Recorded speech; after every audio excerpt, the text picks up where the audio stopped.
বিএফডিসির সক্ষমতা বৃদ্ধিতে সরকার বহুমুখী উদ্যোগ নিয়েছে, বললেন তথ্য ও সম্প্রচার উপদেষ্টা। রিপোর্ট শাহজালাল ভূঁইয়া উজ্জ্বল। তথ্য ও সম্প্রচার উপদেষ্টা মোহাম্মদ মাহফুজ আলম বলেছেন, বাংলাদেশ চলচ্চিত্র উন্নয়ন কর্পোরেশনের সক্ষমতা বৃদ্ধিতে সরকার বহুমুখী উদ্যোগ নিয়েছে। গতকাল বুধবার তথ্য ও সম্প্রচার মন্ত্রণালয়ের সভাকক্ষে বিএফডিসি উদ্যোগে ফোকাস গ্রুপ আলোচনায় উপদেষ্টা এই কথা বলেন।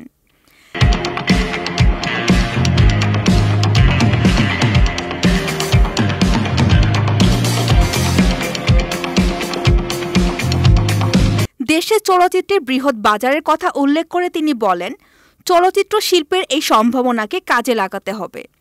এজন্য বিএফডিসি সহ চলচ্চিত্র সংশ্লিষ্টদের কাজ করতে হবে।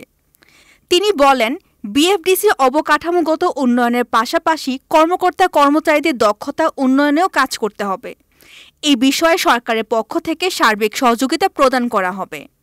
উপদেষ্টা আরও বলেন, কবিরপুরে নির্মাণাধীন ফিল্ম সিটিকে ঘিরে চলচ্চিত্র সংশ্লিষ্টদের আগ্রহ রয়েছে। তিনি কবিরপুরে অত্যাধুনিক ফিল্ম সিটি নির্মাণ কাজ এগিয়ে নিতে সংশ্লিষ্ট সকলের প্রতি আহ্বান জানান। ফোকাস গ্রুপ আলোচনায় অংশ নিয়ে তথ্য ও সম্প্রচার মন্ত্রণালয়ের সচিব মাহবুবা ফারজানা বলেন, শুটিংয়ের জন্য বিএফডিসির বিদ্যমান অবকাঠামো সংস্কার করতে হবে।